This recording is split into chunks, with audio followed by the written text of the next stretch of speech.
Olá, bom dia pessoal. Hoje nós vamos na nossa quarta aula, já estamos aí passando da metade do curso, né? Vocês podem perceber que ele é meio puxado mesmo, mas assim, as teorias são básicas que vocês vão pegar com facilidade e vão fazer a disciplina numa boa, tá?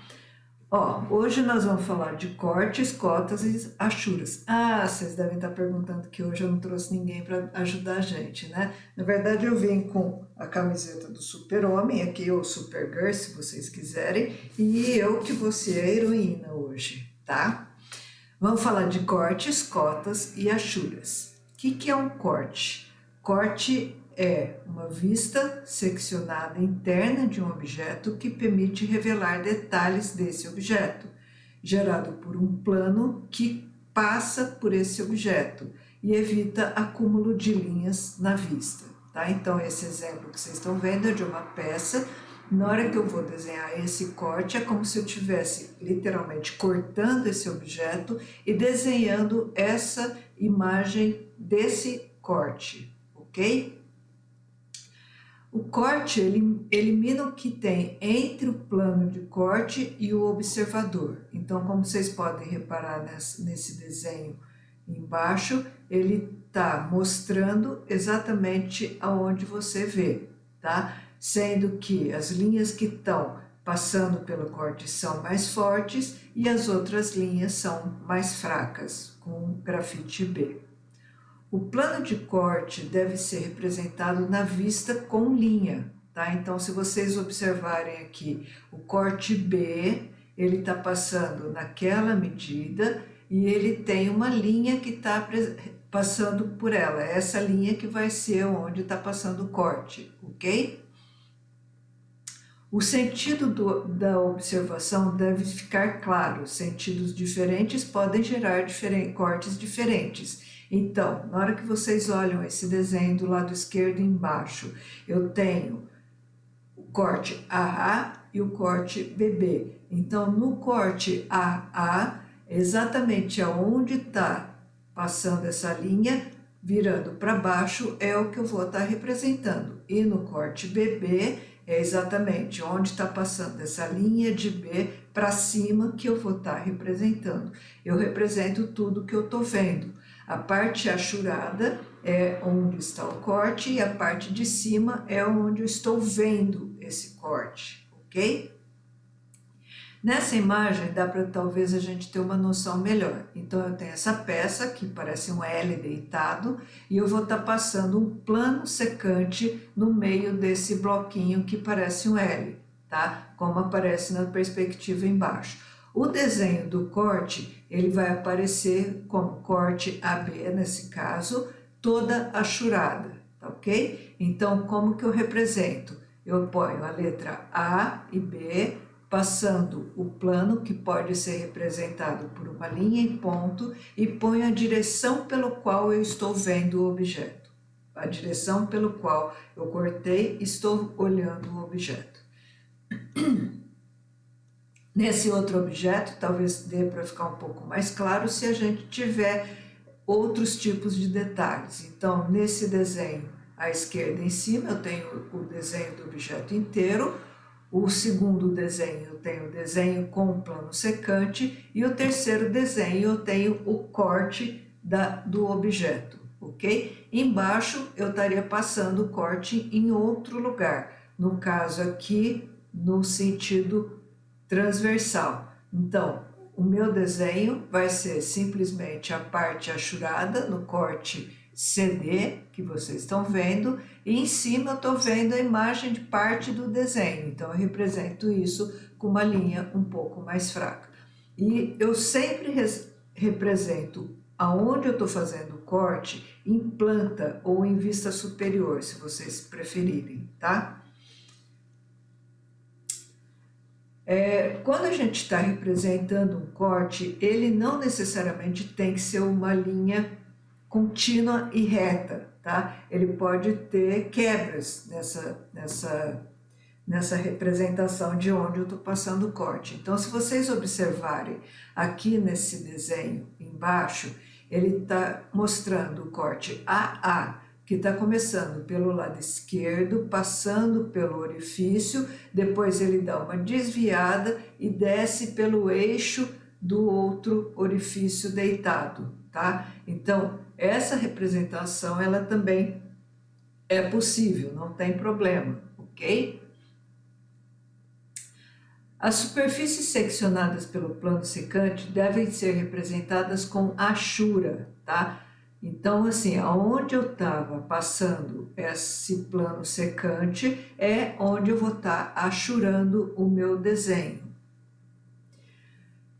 A achura, elas são geralmente inclinadas, tá? E elas têm uma linha um pouco mais finas. No geral, elas são representadas por 45 graus, tá certo? Então, eu vou pegar meu esquadro de 45 e venho traçando linhas paralelas aonde está passando o meu corte.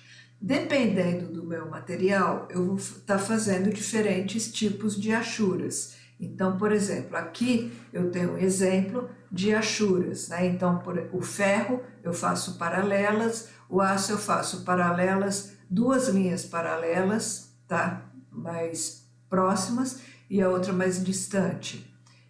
O cobre, latão e bronze eu faço uma linha contínua e outra tracejada, desculpa. O plástico eu faço 3 linhas próximas. O alumínio eu faço as linhas com esse recortezinho, tá? E assim por diante. Então a areia, por exemplo, lá embaixo, eu estou desenhando e eu faço aonde tem areia, esses pontinhos. A madeira é como se eu estivesse reproduzindo o desenho da madeira, tá? Madeira transversal. A madeira, quando a gente corta ela no tronco, ela tem mais ou menos esse desenho, tá ok? Então, cada tipo de material eu represento com um tipo de achura. Em relação às linhas vocês já estão sabendo, tá? Então, eu tenho linha grossa, linha fina, linha estreita, mão livre e linha de corte. Eu posso ter linha tracejada fina, traço ponto, como linha de corte mais seccionada, traço ponto largo, traço 2 pontos estreito. Nesse caso, essa traço 2 pontos são para contornos de peças, posição limite de peças e etc. Tá? Muito bem, agora nós vamos falar um pouco sobre cotas. O que são cotas? É a informação que fornece a dimensão do meu objeto. A gente normalmente representa dessa forma que está desenhada aí, ok? Quais são os elementos da cota? Eu tenho o valor da cota, a linha de cota, a linha de limite da cota e a linha auxiliar. A linha de cota, ela não pode ser interrompida, tá? Mesmo que você vai representar um tubo de 3 metros, que você precisa mostrar só as 2 pontas desse tubo, a linha de cota, ela vai ser contínua e sobre ela você vai colocar o valor, tá? Nos limites, a gente pode usar essa flechinha aberta, flechinha fechada e a cruzinha, tá? A cruzinha em 3 dimensões, vamos colocar assim. Normalmente eu prefiro colocar esse limite final em cruz, tá? Eu acho que é mais fácil e conforme você for fazendo, você vai acostumar com isso. A posição das setas, no limite, quando o espaço disponível for suficiente, tá? No caso desse desenho à esquerda, dependendo do desenho, é possível fazer desse jeito. Ou se não couber, eu coloco elas dos lados de fora, ok? Quando o desenho, esse limite é muito pequeno.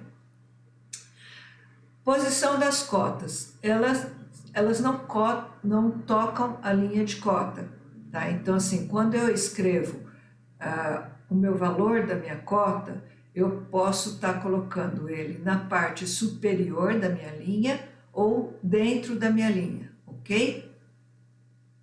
Aqui em cima, dentro do quadro, vocês podem ter um exemplo que é de símbolos também, a gente vai estar vendo isso. No caso de cotas em elementos circulares, normalmente eu estou representando ou raio ou diâmetro. E na hora que eu faço a cota, eu posso estar fazendo isso de forma circular também, como é esse desenho da figura 47.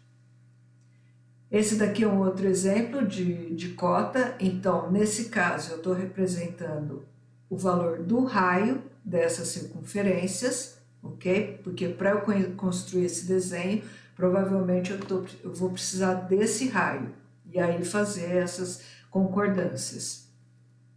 Símbolos, então vamos lá. Essa bolinha com o traço no meio, ela significa diâmetro. Se eu colocar a bolinha escrito esfera, quer dizer diâmetro esférico. O raio é uma letra R maiúsculo e RF, raio esférico. E o quadradinho, quadrado, ok? Então, de novo, para colocar a posição das cotas, ou eu coloco sobre a linha ou no meio da linha, ok? Disposição das cotas. Normalmente, gente, eu coloco elas do lado direito e embaixo. Obviamente, vai depender se eu tenho detalhes em cima ou do lado esquerdo, tá? Então, se eu tiver esse tipo de detalhe, aí talvez eu tenha que usar a cota do outro lado também. E a outra coisa é, por exemplo, a cota contínua, tá? Então, assim, eu tenho como ponto de referência o lado esquerdo inicial e aí eu vou trazendo essas cotas. No caso desse desenho do lado esquerdo, eu posso estar tendo outras cotas contínuas, que seria até o final dos 70, então seria 160 mais 70, que daria uma cota de 230. Então, eu faço uma linha até o final dos 70, demonstrando 230. Depende qual é a minha intenção, tá? Então, assim, se eu vou pedir para alguém construir esse objeto, né, eu preciso mostrar para ele detalhadamente como que eu vou, quais são as medidas importantes para ele estar seguindo, tá? E obviamente também eu tenho que fazer uma linha de corte, provavelmente, para mostrar essa parte que está recortada no 70, como que ela é. Será que ela vai até o fim? Será que ela pega um pedaço e etc. Então isso a gente faz através de detalhamentos de desenho, vistas, que nós já vimos na semana passada, esses cortes que nós vimos hoje e as cotas, ok? Demonstrando inclusive que tipo de material que eu quero através das achuras. Então, para hoje, nós temos o seguinte: vocês vão ter que fazer as 3 vistas da peça, tá? Em escala 1:50 e fazendo uma marcação do corte longitudinal e representando na vista apropriada, tá? Então, assim, se eu estou cortando ele longitudinalmente, provavelmente eu vou estar fazendo uma vista desse corte daqui para lá. E aí, onde eu cortei, eu vou estar mostrando que a peça é de aço, ok? Por hoje é só, rapidinho, e bom trabalho para vocês. Beijos no coração.